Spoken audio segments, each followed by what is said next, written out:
ఈ పరిస్థితులు ఎదుర్కోవడానికి చాలామంది ఏమంటుంది డైరెక్ట్ పంచాయతీల మీద ఏదైనా చేయమంటే నాకు ఒకటే అనిపించింది, నాకు పంచాయతీరాజ్ శాఖ మంత్రిగా కూడా నాకు ఎక్కువ బాధ్యత ఉంది. నాకు ఇంకా చెయ్యాలి, దీనికి ఇంకొంచెం నా వంతు సహాయం సరిపోవట్లేదు, ఇంకా చేయాలనిపించింది.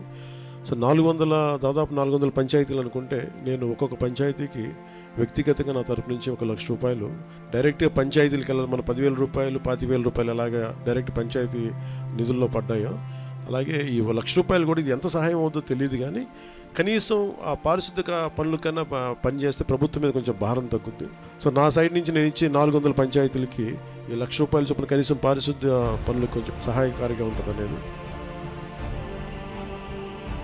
ఉప ముఖ్యమంత్రి గారు పవన్ కళ్యాణ్ గారు తీసుకున్న ఈ నిర్ణయం వలన వారి అకౌంట్లో అన్నింటిలో కూడా 1 లక్ష రూపాయలు పడిపోయింది. మీరు ఈ డబ్బుల్ని జాగ్రత్తగా ఉపయోగించుకుని శానిటేషన్ కోసం, వైద్య సేవల కోసం మీరందరూ కూడా దయచేసి ఉపయోగించుకోండి.